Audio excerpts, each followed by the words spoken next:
ہم اور آپ نہ گن سکتے ہیں نہ شمار کر سکتے ہیں۔ اس کائنات کے درختوں کے پتوں کا گننا تو ممکن ہے،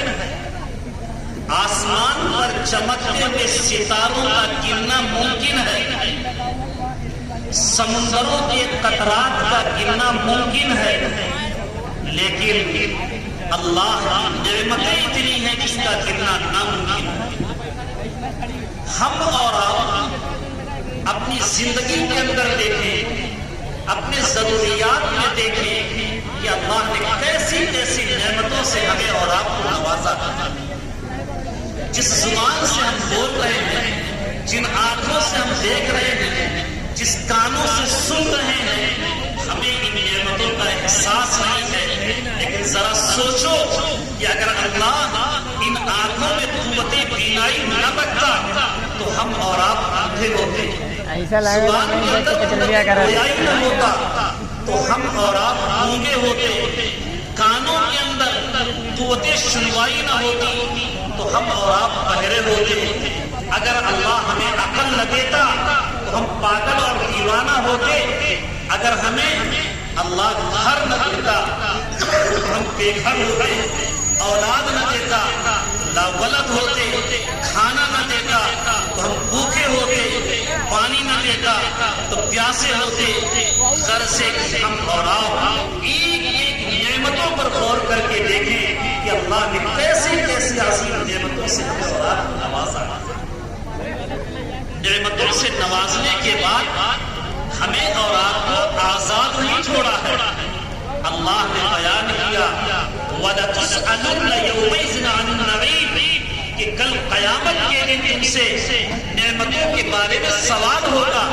کہ ہم نے تم کو ایسی ایسی نعمتیں دی تھی، تم نے اس کا کتنا حق ادا کیا۔ اس لیے ہم اور آپ ذرا سوچیں، غور کریں کہ اللہ نے ہمیں اس دنیا کے اندر پیدا کیا اور ہم اور آپ اس دنیاوی ماحول سے اتنے متاثر ہوئے کہ اپنے مقصد تخلیق ہی کو بھول گئے کہ اللہ نے ہمیں پیدا کیوں کیا۔ ہم اس ماحول میں اتنا رنگ اور وش گئے کہ ہر وقت ہمارے اور آپ کے دل و دماغ میں صرف دنیا ہی کی فکر، دنیا ہی کی خوشحالی، دنیا ہی کی ترقی، دنیا ہی کے بارے میں سوچ ہمہ وقت رہتی ہے۔ اللہ تبارک و تعالیٰ نے جو میں نے آیت کریمہ پڑھی ہے، اس آیت کریمہ میں اللہ نے ہمیں ہماری اور آپ کی اسی بیماری کی تشخیص فرمائی کہ بل تؤثرون الحیات الدنیا، کہ تمہاری بیماری یہ ہے کہ تم دنیاوی معاملے میں ہر وقت دنیاوی زندگی کو ترجیح دیتے، اسی کی خوشحالی، اسی کی ترقی کو ہر وقت ہم سوچتے ہیں۔ ذرا سوچو، اللہ کہہ رہے ہیں کہ جس دنیا کے خاطر تم دوڑ دھوپ کر رہے ہو، جس دنیا کے خاطر رات دن ایک کیے ہوئے ہو، جس دنیا کی خاطر تم نے حرام و حلال کی تمیز کھو دی ہے، یہ دنیا کہہ بھی نہیں زندگی ہے۔ آج ہم سوچیں تو آج ہم میں سے ہر شخص پریشان ہے اس بات کا، کوشاں ہے اس چیز کے لیے کہ ہمارا مکان اچھا ہو، ہماری دکان اچھی ہو، ہمیں شہرت ملے، ہمیں منصب ملے، ہمیں عہدہ ملے، ہمارا لوگ چار لوگ نام جاننے والے ہو جائیں، اسی کے لیے انسان پریشان ہے۔ لیکن ذرا سوچو، میرے اللہ کہتے ہیں میرے بندو سوچو، یہ جس کے لیے تم پریشان ہو یہ کتنے دن رہے گی اور کتنے وقت کے لیے رہے گی۔ تو معلوم یہ ہوا کہ اللہ تبارک و تعالیٰ نے ہمیں اور آپ اس دنیا کے اندر جو بھیجا ہے وہ اپنی عبادت کے لیے بھیجا ہے، آخرت کی تیاری کے لیے بھیجا ہے، اس لیے بھیجا ہے کہ جنت جو تمہارا آخری گھر ہے اس کی تیاری کرو، اس کے رضا والے کام کرو، تاکہ جب ادھر سے دعوت نامہ تمہارے پاس جائے، جب تمہارا بلاوا آ جائے تو تم خوشی بخوشی اللہ کے دربار میں حاضر ہو جاؤ۔ ایک واقعہ میں آپ کو بتاؤں، حضرت امام غزالی رحمۃ اللہ علیہ بہت بڑے عالم دین ہیں، ایک مرتبہ وہ اپنے دوست سے ملاقات کرنے گئے، دیکھا کہ دوست گھر کے اندر بہت زور سے آواز لگا رہا ہے، گھر والوں کو پریشان کیے ہوئے ہے کہ میرا اچھا جوڑا کہاں ہے، میرا اچھا گھوڑا کہاں ہے، میرا اچھا لباس کہاں ہے، میری اچھی تلوار کہاں ہے، میرا اچھا ڈھال کہاں ہے۔ غرض ہے کہ ہر اچھی چیز کا مطالبہ کر رہا تھا۔ امام غزالی رحمۃ اللہ علیہ دروازے کے قریب گئے اور دستک دیا، سلام کر کے اندر داخل ہوئے اور کہا اے دوست آج کیا ماجرا ہے کہ تم نے گھر والوں کو پریشان کر رکھا ہے کہ تمہاری ہر اچھی چیز کا مطالبہ کر رہے ہو۔ دوست نے کہا مسئلہ یہ ہے کہ آج بادشاہ وقت کا بلاوا آیا، میں چاہتا ہوں کہ جب بادشاہ کے دربار میں پہنچوں تو ایک شان و شوکت کے ساتھ پہنچوں،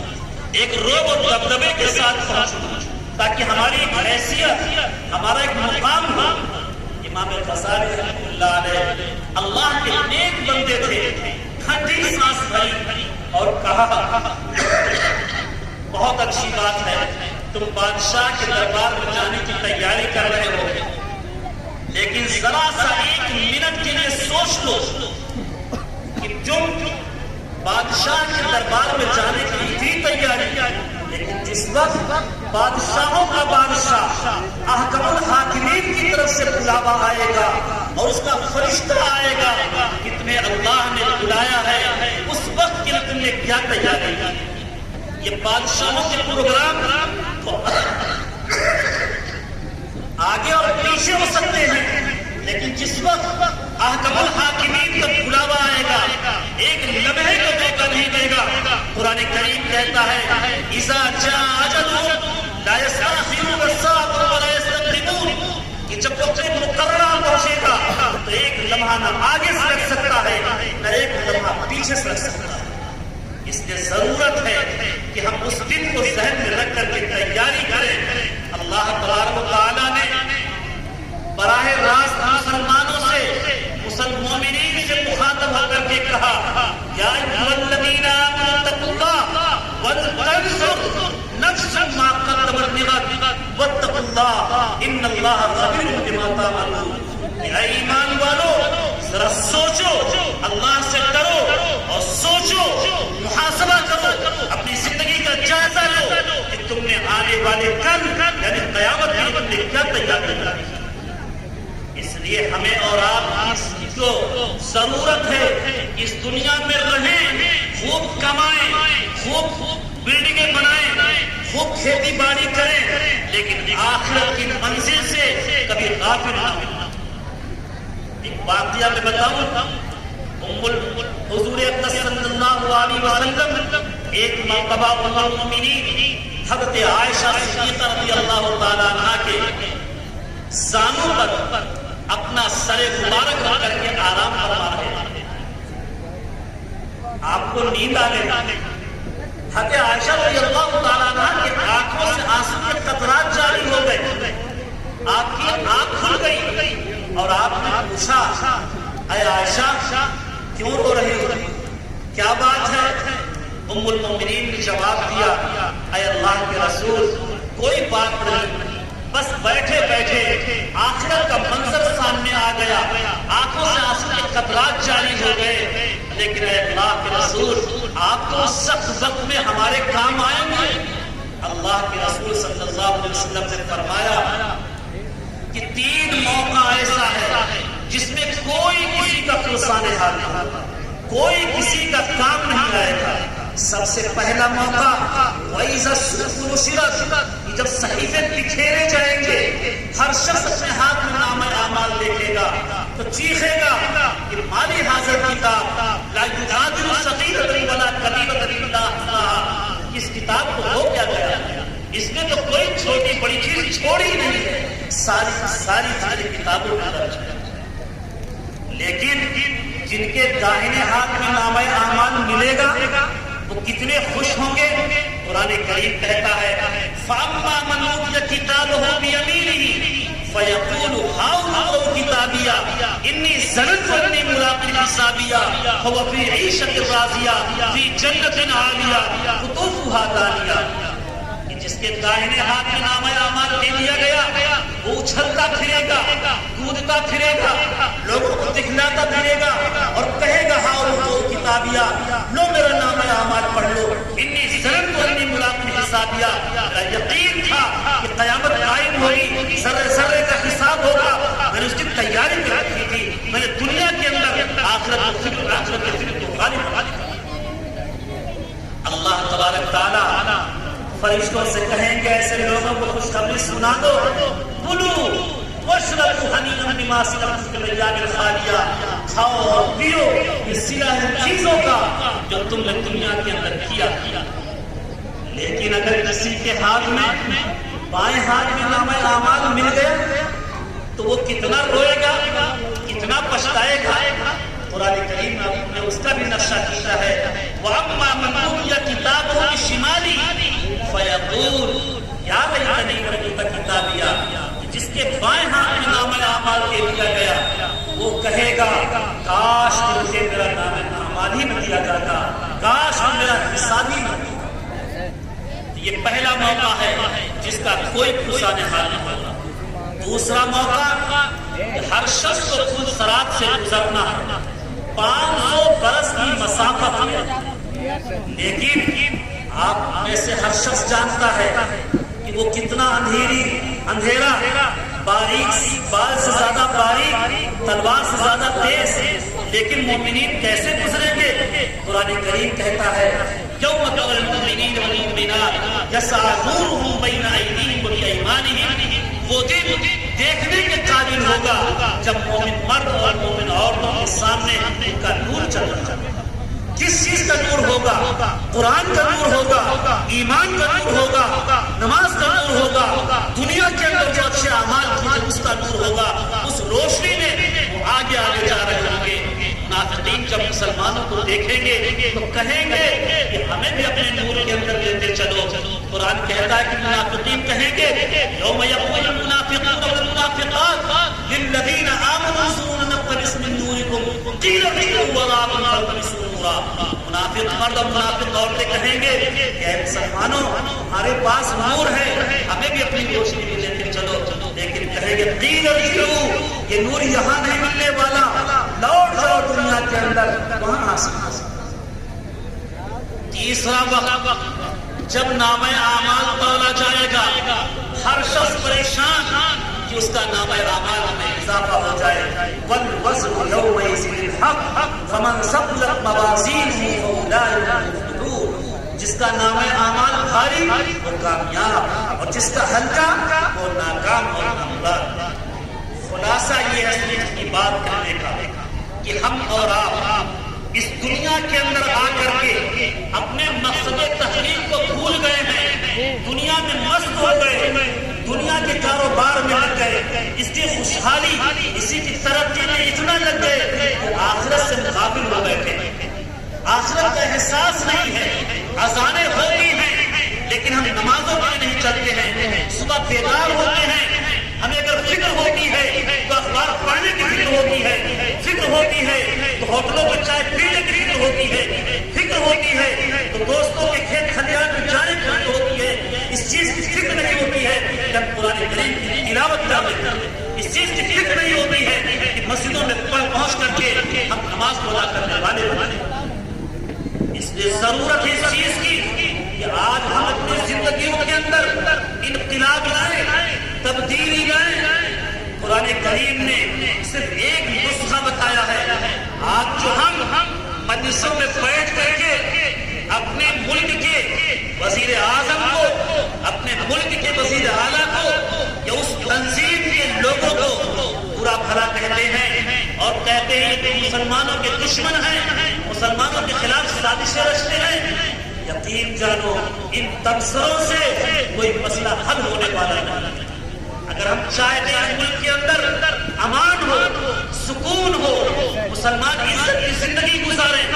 مسلمان ایک باعزت قوم کی حیثیت سے رہے، تو اللہ نے اس نے نسخہ بتایا ہے، ان اللہ لا یغیر ما بقوم حتی یغیر ما بانفسہم، بے شک اللہ کسی قوم کے حالات نہیں بدلتا جب تک کہ وہ قوم خود اپنے حالات نہ بدل لے۔ اگر ہم چاہتے ہیں کہ ملک مسلمان ہو. ہم چاہتے ہیں کہ اگر مسلمان عزت کی قوم باعزت قوم کی زندگی گزارے, باحیثیت ہو کر کے گزارے, تو ہمیں سنتوں کو عزت دینا ہوگا, اپنی زندگیوں کے اندر تبدیلی پیدا کرنی ہوگی. اگر ہم نماز نہیں پڑھتے ہیں تو نماز پڑھنے والے بننا پڑے گا. قرآن کریم کی تلاوت نہیں کرتے ہیں تو قرآن کریم کی تلاوت کرنے والا بننا پڑے گا. اگر ہم ظلم کرتے ہیں, جھوٹ بولتے ہیں, چغلخوری کرتے ہیں, زنا بدکاری کرتے ہیں, غیبت چغلخوری کرتے ہیں, ان تمام چیزوں کو چھوڑنا پڑے گا. اللہ سے رشتہ مضبوط چھوڑنا ہوگا, تب جا کر کے حالات بدلیں گے. یہ سارے لوگوں کے قلوب اللہ کے ہاتھوں میں ہے. اگر ہم نے اللہ کو راضی کر دیا تو آج جو ہمارے دشمن ہیں اللہ ان کے قلوب کو بدلے گا اور پھر وہ ہمارے موافق فیصلہ کرے گا, ہمارے حق میں بولیں گے, ہم عزت کی زندگی گزارنے کا. اس لیے سب سے پہلا کام یہی ہے کہ ہم اپنا رشتہ اللہ سے مضبوط جوڑ لیں. اور ہم تقریریں اس زمانے سے سنتے چلے آ رہے ہیں, صرف اس کو سننے کی نیت سے نہ سنیں, اپنے کانوں کو صرف اس لیے نہ سنیں تقریروں کو کہ فلاں نے کیا کہا, کیسی تقریر کی, عمل کی نیت سے سنیں. ایک جذبہ لے کر کے جائیں, اپنی زندگی کے اندر اختلاف لانے کی کوشش کریں. کافی وقت ہمارا اور آپ کو گزر چکا ہے لاپرواہی کے اندر, غفلت کے اندر, اور وقت کم بچا ہے. اس کو اللہ کی رضا میں لگائیں, اللہ کو راضی کرے, اللہ حالات. دوسری ذمہ داری یہ ہے کہ ہم اور آپ اپنی اولاد کے تعلق سے فکر مند ہو جائیں. قرآن کریم کہتا ہے یا ایھا الذین آمنوا قوا انفسکم واہلیکم نارا, کہ اے ایمان والو تم اپنے آپ کو اور اپنے اہل و عیال کو اور اپنے بیوی بچوں کو اور اپنے ماتحتوں کو جہنم کی آگ سے بچاؤ. پہلا کام یہ ہے کہ ہم خود نیک بنیں. دوسرا کام یہ ہے کہ اپنی نسلوں کے تعلق سے اس چیز کی فکر میں کہ ان کا دین محفوظ ہو جائے, ان کا عقیدہ مضبوط ہو جائے, وہ دین اسلام پر چلنے والے ہو جائیں. دنیا کے اندر جتنے پیغمبر آئے سبوں نے اپنے اولاد کے تعلق سے, اپنی نسلوں کے تعلق سے وہ فکر مند رہے ہیں. چنانچہ حضرت ابراہیم علیہ السلام نے اپنے گھر والوں کو جب اس جگہ چھوڑا جنہیں آج مکہ معظمہ کہا جاتا ہے, وہاں اپنی بیوی حضرت ہاجرہ اور اپنے بیٹے اسماعیل علیہ السلام کو چھوڑا تو وہاں چند دعائیں کی. اس میں سے ایک دعا یہ بھی کی تھی, رب اجعلنی مقیم الصلاۃ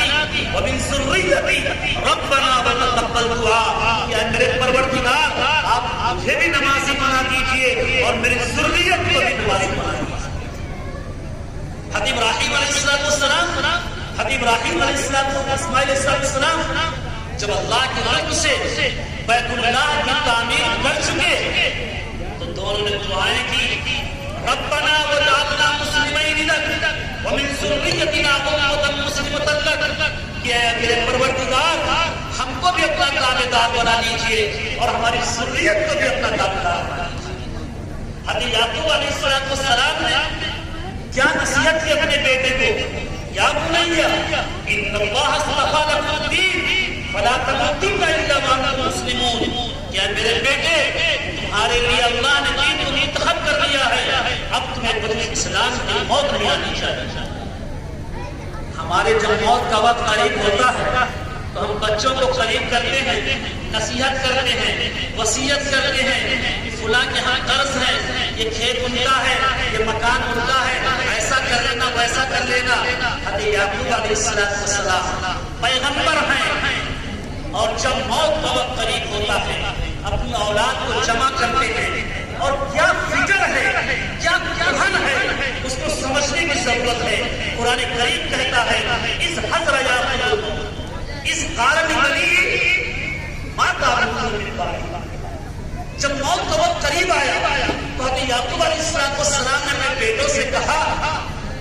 کہ میرے بعد کس کی عبادت کرو گے, میری فکر ہے اس چیز کی, کہیں میرے بعد میرے بیٹے اس دین الہی سے کہیں نہ ہو جائے. ہم سوچیں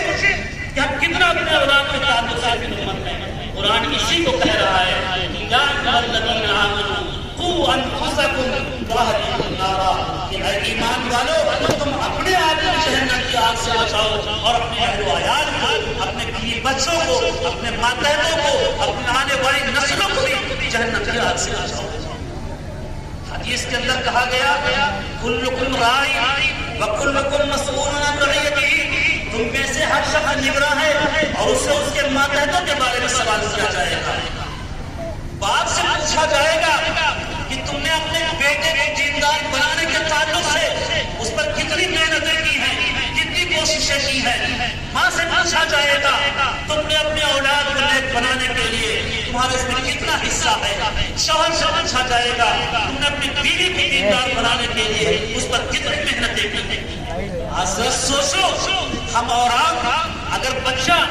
گھر کے اندر کچھ نقصان کر دیتا ہے تو ہمیں غصہ آتا ہے، ہم ڈانٹتے ہیں اپنے بچے کو، اور بچہ اگر گھر کے اندر نماز نہیں پڑھتا ہے، روزے نہیں رکھتا ہے، اچھے کام نہیں کرتا ہے، ہمیں کوئی کام رجوع نہیں دیکھتا ہے، ہمیں کوئی افسوس نہیں ہوتا ہے۔ یہ ہے دین کی حیثیت۔ دنیا کی معمولی سی چیز پر ہمیں غصہ آ جاتا ہے، لیکن نماز چھوڑتا ہے بیٹا، ہمیں کوئی غصہ نہیں آتا۔ یہ سوچنے کی ضرورت ہے، فکر لینے کی ضرورت ہے۔ اس لیے ضرورت ہے کہ ہم اپنے بیٹوں کے تعلق سے فکر مند ہوں اور ان کا عقیدہ مضبوط کریں، جو کہ آج جو ہمارے دشمن ہیں وہ ہمارے جانوں کے صرف دشمن نہیں ہیں، ہمارے صرف مالوں کے دشمن نہیں ہیں، وہ ہمارے آنے والی نسلوں کے ایمان اور عقیدے کے دشمن ہیں۔ وہ چاہتے ہیں کہ صرف نام کے مسلمان رہیں، ان کے پاس عقیدہ محفوظ نہ رہے، ان کا ایمان مضبوط نہ رہے۔ ہمیں چاہیے کہ اپنے آنے والی نسلوں کے عقیدے کو مضبوط کریں، آنے والی نسلوں کے ایمان کی حفاظت کے لیے ہم محنت اور کوشش کریں، ان کا ایمان مضبوط ہو جائے، تاکہ دنیا کے اندر وہ کہیں بھی رہیں، حالات آئیں مقابلہ کریں گے، اپنا ایمان بچائیں گے اور دنیا کو لاکھ مار دیں گے۔ لیکن اگر ہم نے اولاد کو دیندار نہیں بنایا، اولاد کا عقیدہ مضبوط نہیں کیا، اپنی لڑکوں اور لڑکیوں کو یہ نہیں سمجھایا کہ اللہ ایک ہے، اللہ پر ایمان، آخرت پر ایمان، فرشتوں پر ایمان، کتابوں پر ایمان، ساری چیز پر ایمان لانا ضروری ہے۔ مرنے کے بعد میں ذرے ذرے کا حساب دینا ہے۔ اگر یہ ہم نے فکر نہیں بٹھایا، یقین جانو یہ اولاد جب آگے کھڑی ہوگی، حالات آئیں گے، دنیا کو بچائے گی اور ایمان کو بیچ دے گی۔ اب مسئلہ یہ ہے کہ فکر تو پیدا ہو گئی کہ بچوں کو ہمیں دیندار بنانا ہے، بچوں کا عقیدہ مضبوط کرنا ہے، لیکن یہ عقیدے ہوں کہاں مضبوط؟ اس کے لیے ہمیں رخ کرنا پڑے اپنے علاقے کے اندر جو مکاتب اور مدارس ہیں اس میں بھیجنا ہوگا تاکہ وہاں ان کا عقیدہ مضبوط ہو۔ یہ جو آج ہمارے اور آپ کے علاقے کے اندر مدارس موجود ہیں، مکاتب موجود ہیں، ان کی قدر ہمیں نہیں ہے، لیکن یقین جانو سیر کرو دنیا کا اور ان علاقوں کے اندر جاؤ جہاں دیکھو مکاتب نہیں ہے، مدارس نہیں ہے، وہاں مسلمانوں کی حالت کیا ہے؟ ان کا نام ٹھیک سے نہیں ہے، یا نام اچھے نہیں ہے، ان کو کلمہ نہیں یاد ہے، ان کا عقیدہ مضبوط نہیں ہے، کوئی مر جاتا ہے تو نماز جنازہ کو پڑھنے والا موجود نہیں۔ اس لیے اللہ نے ہمیں اور آپ کو جو ہمارے گاؤں اور علاقے کے اندر یہ مکاتب اور مدارس اللہ نے دیے ہیں، ان کی قدر کریں، ان کو محبت کی نظروں سے دیکھیں اور اس کو بہت بڑی نعمت سمجھیں، چونکہ یہ مدارس ریڑھ کی ہڈی کی حیثیت رکھتے ہیں، یہ معاشرے اور سوسائٹی